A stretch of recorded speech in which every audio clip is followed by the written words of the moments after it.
So uh, we'll begin the session with hearing a few words from Tanaya on a question that I have, and it often clicks in my head as to where did this all begin? What has been, according to you, Tanaya, the genesis of this great rehire?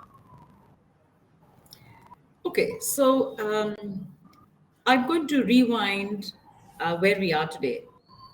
So, about 3 years back, we were all in this panic situation of COVID. And when we had COVID, what really happened is industries went amok. Why did industries go amok? Because obviously, the survival of any industry is profitability. And since there was nobody going and nobody coming and everything was kind of at a stall, so obviously people wanted to reduce the entire aspect from the people, because the spends, or the largest spend of most organization, is the people spend. That's right. So they started asking people to exit because of profitability reasons. Mm-hmm.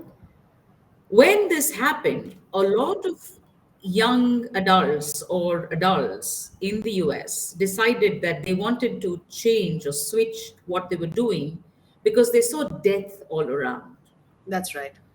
And they wanted to slow down and pick up pace and do what they wanted to do. So they started, that was the Great Resignation. Hmm. Fortunately, unfortunately, it didn't really affect us in India so much. Mm-hmm. But when COVID went, and although there's an aftermath, and we do keep hearing of different strains as we as it happens, but what also happened is businesses started growing and performing, and because of the need of the business, skills started getting out. You needed the kind of skills that were That's needed. right.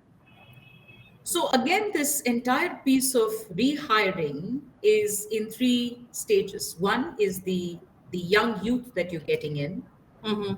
If you look at institutions, sometimes people. I was talking to somebody. I met a very close friend who's from one of the reputed institutions, and she said she received a call, and she said, "I hope nobody's calling me for placements because everybody's placed." For them, it's happy times because fastest finger first. That's right. That's right. For the people in the middle, it's about putting your CVs out there, going to headhunters and ensuring that you get a call. Mm-hmm. At the senior levels, with the aspect of sounding candid, but if you look at the Egon Zenders, the Spencer Stuarts, they are holier than thou. And so they really don't entertain people who really want a job at the senior levels. That's So right. it's really help yourself, Mm. unless you're from an IIT or an IIM or one of Mm. those. Mm. Mm. So it's a lot of networking because of which people are getting hired. So, Totally. long story short, those are primary reasons. Fantastic. So Divya, picking up from what Tanaya was talking about, the genesis, uh, around 2018, 2019, or let's say just about the time when COVID was ending, what was rejig that was happening in your role at that point in time? I'm sorry, I lost you, Neelakshi. Am I audible now? Yeah, you are. You are Okay. audible. So I was just picking up a thread from what Tanaya was saying, Divya. And the question to you was that in that situation around 2019, or let's say about beginning of 2020, where were you positioned, and what was your experience of this workforce rejig that was happening? All right. That's an interesting one. So, yes, I think there has been a tremendous change, in the hiring landscape post-pandemic. Before pandemic, things were quite relaxed, right? In fact, in the last few years, the last few years have seen unprecedented disruptions in when, where, how, and even why we work. So the first disruption that I would like to talk about is the use of technology. Now, technology in hiring has become a commonplace, especially after the pandemic. It has Yes. transformed the hiring process with more and more companies using applicant tracking systems, chatbots, and virtual interviewing platforms to kind of speed up and simplify their hiring process. Mm-hmm. Um, so I was associated with CPAL, which is into applicant tracking system. It makes applicant tracking system. So we saw a surge in demand post pandemic, and ATS systems, of course, have a bulk of benefits for organizations. Like they help you in scanning resumes for keywords, tracking and sorting and applicant data, and automating routine tasks, etc. Now, what this does is it helps recruiters to spend more time building in-person connect with the candidate and thereby increasing candidate experience, which is the buzzword today, right? Everybody's talking about candidate experience. And Absolutely. to be very honest, it is the need of the hour as well. um, Mm. Another thing that I would like to talk about here is the use of AI. When I was with CPulse in 2019, um, very less of AI, right? I hardly heard people talking about AI, but now everybody is talking about it. And let me not even go to metaverse, right? It is True. a different True. ballgame altogether. So now there was a research done by Aptitude which said that 63% of companies are investing or planning to invest in AI solutions this year, as compared to 42% in 2020, which is a huge change. So do our budgets kind of say, you know, Exactly, if you exactly. just go back a few minutes, then so do our budgets say. Exactly. See, so but however, I feel the challenge is for most companies is that AI is kind of misunderstood in talent acquisition, and recruiters are not always clear about how to navigate the changing landscape. And I would want to contribute some of this to some of the AI providers who are not very ethical in their approach. So one needs to be very, very careful while choosing these systems. We need to understand that the stage the organization is at, and kind of understand, are we ready for change? Because there has to be a systematic progression from simple to Mhm. complex, otherwise the whole purpose gets defeated. Now, to be honest, in talent acquisition, the state of AI is really messy, but companies that are committed to laying the foundation for AI will see long term improvements in their overall strategy. So I think this is a big change that has come in post pandemic. Totally aptly put and totally relevant to our current context and scenario. And Tanaya, I would move to you from this changing landscape that we were just discussing. And obviously, talent acquisition being at the helm of it, being at the nerve point of it. How do you think we should ready our recruiters to face this challenge? What are those tenets that they should be looking at? Like Divya very aptly pointed out, that are we ready for it? Are we equipped enough to handle it? So, what are, as a global CHRO, how do you see yourself equipping your recruitment team to be able to handle this change? So, Neelakshi, let me answer that for you in slightly different phases. Sure. Because, look, one size doesn't meet all. So, Absolutely. I was in a tech company, and way back in 2015, we spoke about AI because I was with Accenture. Mm-hmm, mm-hmm, Um, I don't think pharma is as technologically advanced, or everybody is playing catch up. So, in that sense, one has to understand the culture, the hiring pattern, what is the volume of hiring that's being done. So, there are a mm-hmm. lot of background facts that we need to look at before saying that let's invest in AI or chatbots or any of that, right? Absolutely I agree. completely agree with Divya that it is just like we say customer is king. For us, I think candidate is king too, right? It's about creating that candidate experience, Mm. and it can be in the most simplistic ways to Mm-hmm. make the candidate feel wanted. So what I'm trying to say is that recruiters need to understand the changing landscape of their industry. Yes. They need to be equipped to understand that, look, that virtual uh, interviewing is a reality. Is a reality. So how do you ensure that you are equipped with the software, the hardware, and the wherewithal to be able to conduct these Mhm. virtual interviews and to be able to pick up? And let me Extract the most. Yes. yes, let me share with you. When I was in Accenture, we used something called Hire View, and this is a little funny story that I'm going to tell you. Okay. So, you see, everybody wants to work for a good brand. So, we were Mm. interviewing somebody in Higher View, and this is a technology platform. We used virtual even then, way back in 2014, right? Sure. Sure. 2015, yeah. And we found when we hired the person, we found that actually he was miming. There was Yeah. somebody sitting behind and somebody else was miming. So, It's because unheard of. so that's why today when you ask for transcripts, there is a background bot who's actually looking for phrases to see whether to pick up resumes, right? Mhm, mhm. LinkedIn has also done the pull and the That's push right. mechanism. So there are a lot of ways. So therefore, what I'm saying is recruiters in whatever field that they are in Mhm. need to be exposed to the latest in their domain, but also understand the future. Yes. Yes. So, like somebody who's in tech needs to understand that they need to get these uh, technology tools. But anybody who's going Mhm. out there needs to understand how to do cloud sourcing to get the best. Yes. There are a lot of companies who hired 40,000, 50,000, right? So how do you get the best talent in? So I think I would not like to brush it with the same brush for everybody.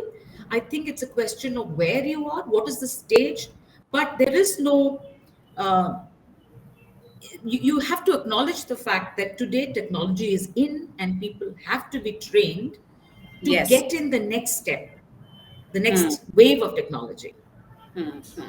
Absolutely, absolutely. You have to be open to the idea and you have to be kind of flexible in your head to be able to empty that cup and fill with new ideas. Not an easy process, but then it's imperative. You don't have a choice. Now, I'll move a little from the recruitment framework or the recruiter framework, and I'll just move towards the candidate framework a little now. And this question is to both. And Tanaya, since you were already at it, you could pick it up, and then I'll move to Divya with the same question, actually. What do you think in today's day? What do you think candidates are evaluating organizations on? Because the market is totally talent driven today. If there is a great rehire, then there is a great pool of extremely talented people out there in the market. What do you think are the factors which will contribute towards a candidate choosing you over the others? Divya, you want to go first and then I'll pick that up. Sure, I'll do that. Okay, so there are a lot of factors, Neelakshi. So one would obviously be competitive salary and benefits. So that has not taken a backseat. So candidates still expect to be compensated fairly for their skills and experience, and they also look for companies that offer good benefits such as health insurance, paid time off, etc., etc. Sure. Another parameter, another thing is growth opportunities. Now, everybody's looking for growth in the organizations. They are looking for organizations that provide opportunities for professional as well as personal development.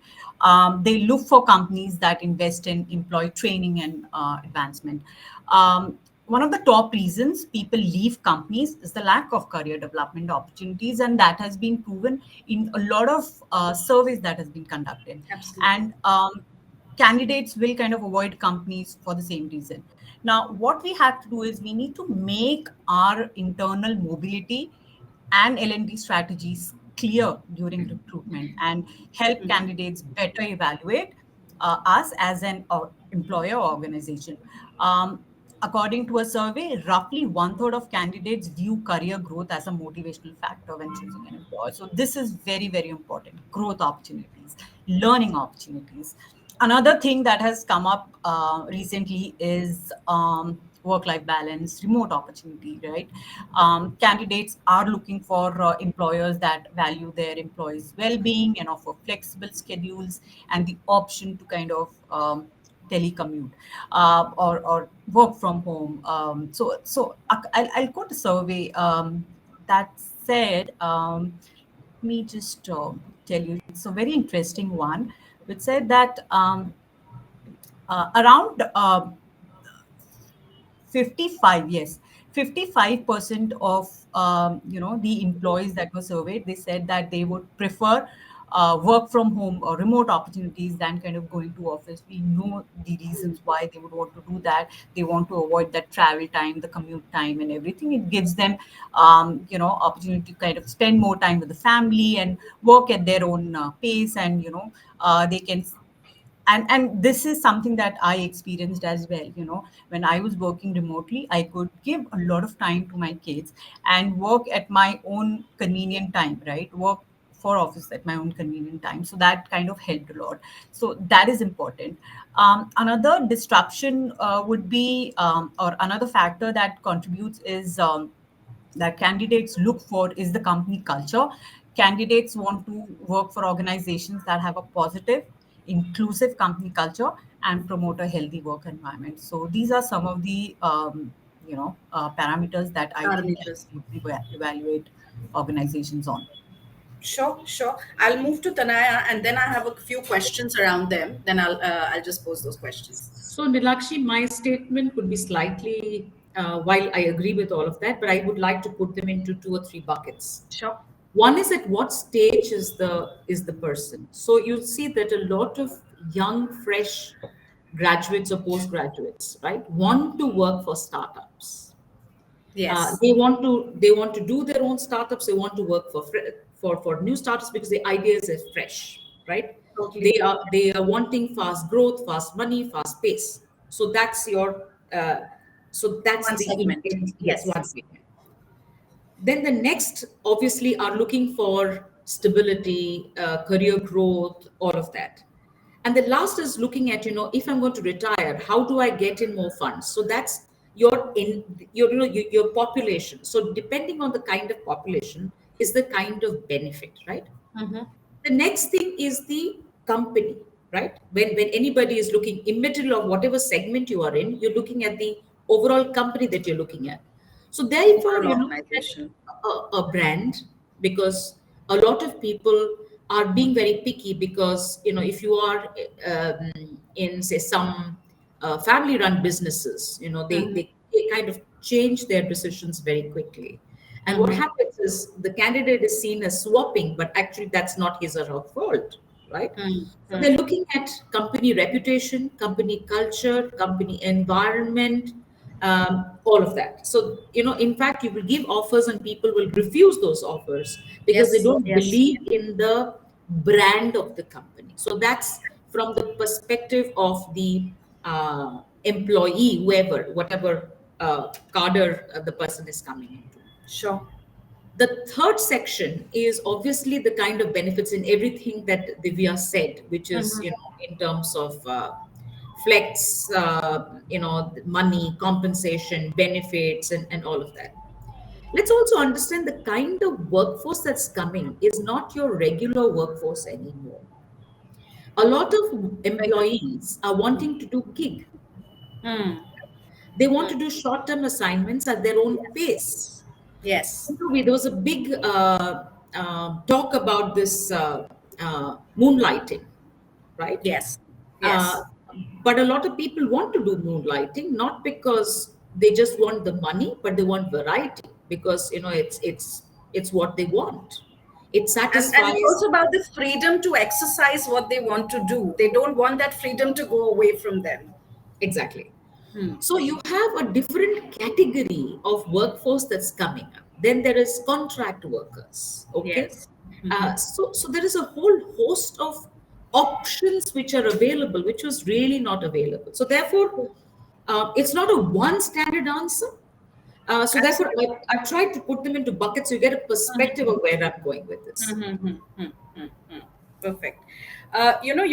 We spoke about, we touched upon 2 points, and I would want to spend 2 minutes on it because that is highly determining from a candidate's perspective. Divya, you were speaking about work from home, right? And you were talking about you probably as a person who is getting better productivity out of yourself by the work from home. However, we're hearing a lot of reports and analysis and case studies wherein either it has actually disrupted work-life balance because you're supposed to be available 24 by 7 because you're there, you're just there, or two, probably you're masking productivity. And while you're obviously getting paid for the hours as much as you're supposed to be paying for, but we too know, right, that when we are in office, there are certain times, let's say 2 hours in the day, when you're actually not all that productive, but at least you pretend to be. But in case it's a work from home, you're clearly not there. So there are two aspects. One is it really promoting a work life balance? Is it something that a company should be proudly talking about, that we give a work from home as a facility, and is it helping companies? And two is that, is productivity is getting nurtured, or is it getting taking a backseat? So that's what I wanted to touch upon very quickly on the work from home aspect. Uh, yes. So, like Tanai, even I work with Accenture, and Accenture has always had this work from home policy, right? And I never heard of productivity dip in Accenture because people working from home. So that I never heard of.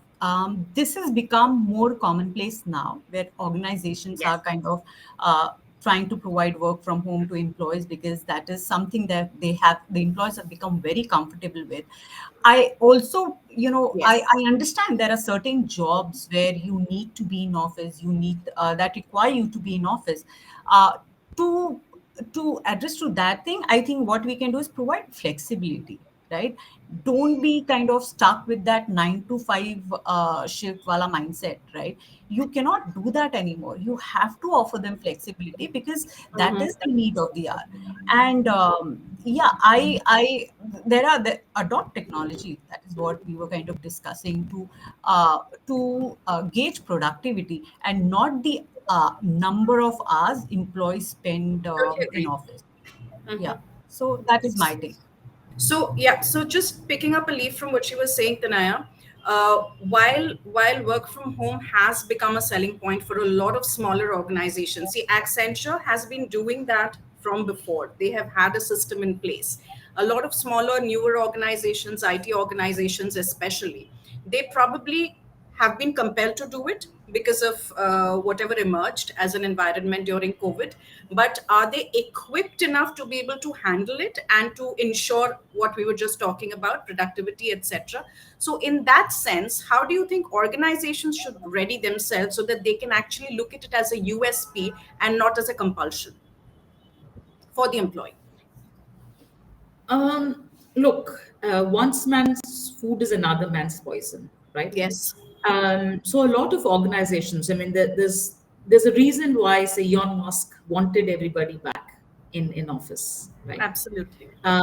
There's a reason why. So there are certain roles, and those defined roles that can work from home is absolutely fine.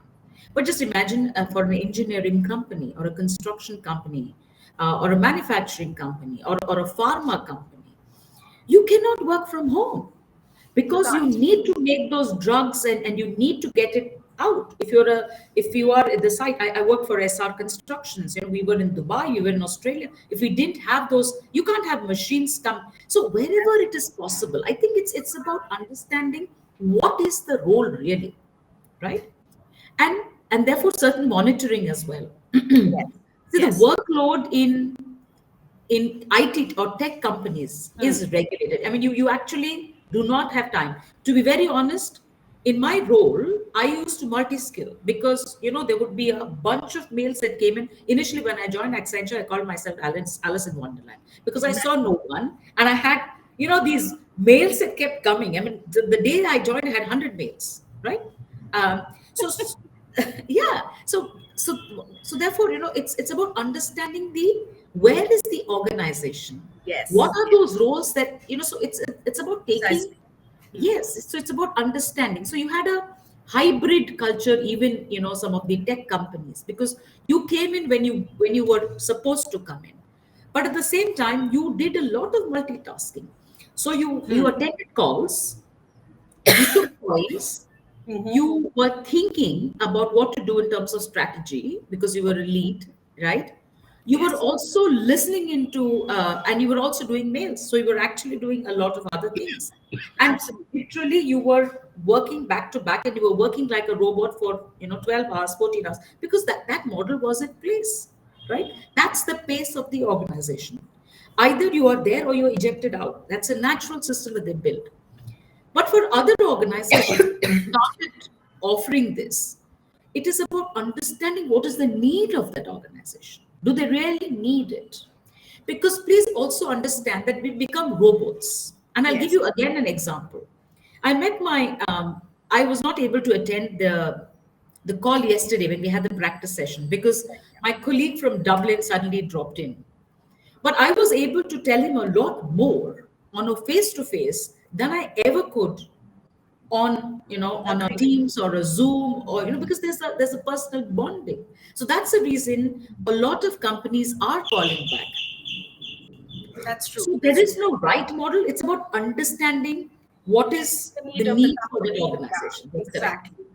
And I think it is also very important that that need is fairly impressed upon to the candidates so that they're not in any illusion that work from home is a thing, so any role that I go to should ensure a work from home for me. So that there is a thin line, or a thin line of danger for calling it a USP or not, depending on the stage the company is in, the requirements of the company, etc. So That's there's correct. there's this little balancing that is probably required, because you know what, I have seen recruiters getting into this quick comfort zone of selling work from home as a USP.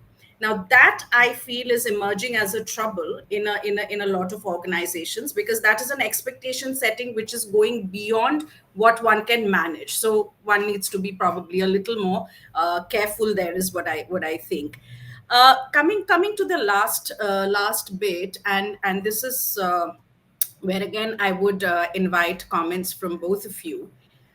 It's like the market has changed undoubtedly. The landscape has changed. We are, as organizations, we are positioning or selling ourselves to the candidates as employers and as preferred employers. So in this scenario, what do you think, and since I represent skills hack, I would like to call it hacks. What are those three hacks that you would propose to your teams so that they are agile and flexible in this market and ready for this market to get the best talent home? Either of the ladies can take the question. I mean, both of you would come up with yours, but anybody can go first. Yeah. So I'll go first, Tanaya, if that's okay with you. Yeah, yeah, Divya. All Yeah, right. yeah. Okay. So the first hack is enhance your employer branding. Promote the company's brand and values. Promote the company's culture through social media, your career websites, employee referrals to attract top talent. Provide a positive and comprehensive picture of what it's like to work at a company in your company. As I said, I don't want to touch upon that topic of metaverse because it's huge, it's vast, it's at its nascent stage.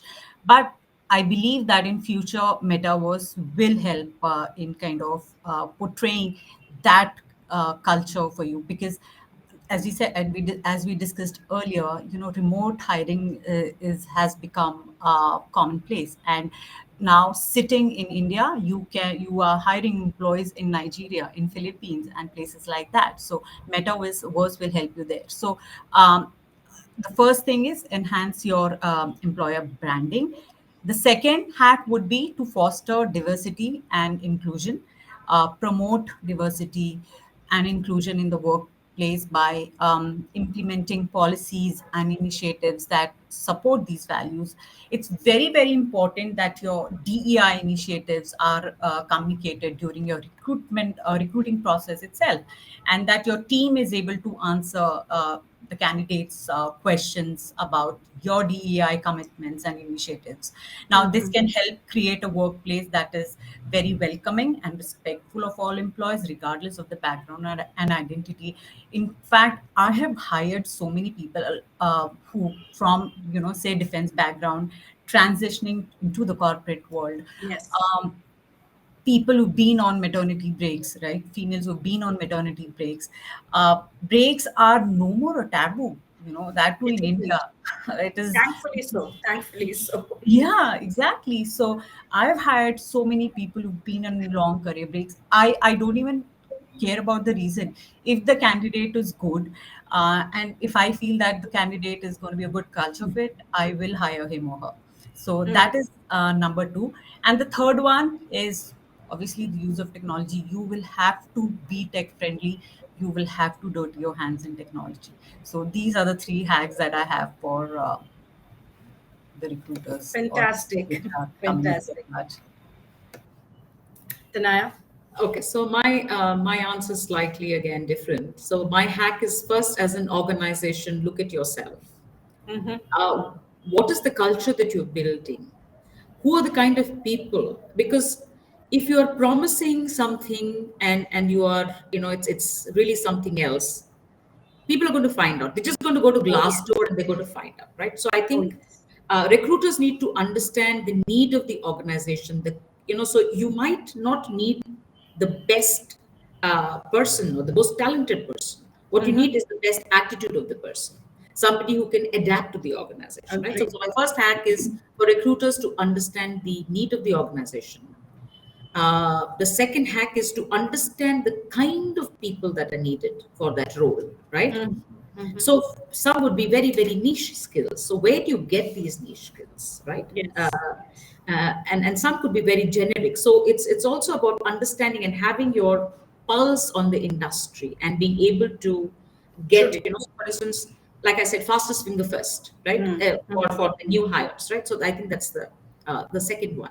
The third one for recruiters is really understanding technology and really being able to. I have looked at the metaverse platforms and I have hired through the metaverse as well. It is indeed very, very vast, very fascinating. But like I said, I gave you the higher view example as well. So today, and also, what is the kind of technology that you want? So that there is a whole platform. Are Yes. you looking? So even before the person comes in, there are platforms which will be able to tell you, okay, this is the assessment of the voice, this is the assessment of the Yes. language, the quality, whether the person is ready for that role. So what is it that you want really? So it's about being able to understand what's needed for that organization and handpicking those sets of tools, because otherwise, you will be in a bull in a china shop, right? Yes. It's Yes. about understanding what is the technology which is relevant for me as an industry, right? And then getting that and being ready with that and being very agile. Because tomorrow you'll have, yesterday you had COVID, tomorrow you'll have something else. The after tomorrow you'll have Absolutely. something else. So how do you always preempt what is happening and be, like there are new tools which are available right now, right? There's the Google tool which is available, which everybody is talking about, right? So it's about understanding. So my three hacks are these three. Fantastic. So that understand the need of the organization was one. Second is understand the profile. What Yes. is the need of the profile? And third was be ahead of your times. I would think that's a hack. I think all of us at Be ahead every of your times, but also understand what is needed for your industry.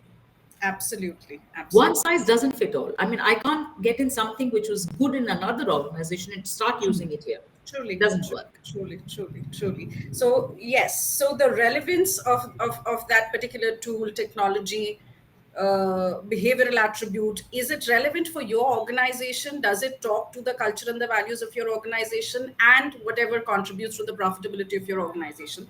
I think this cohesion is extremely important. And yes, I mean, if you're a good recruiter, that doesn't mean that you're adaptable to every situation or every organization. So that calibration also, I think, is quite important. No, also, Neelakshi, see, the kind of recruiters that you will have for going to the campus will be very different from somebody who's hiring in the middle and somebody who's hiring Absolutely. senior.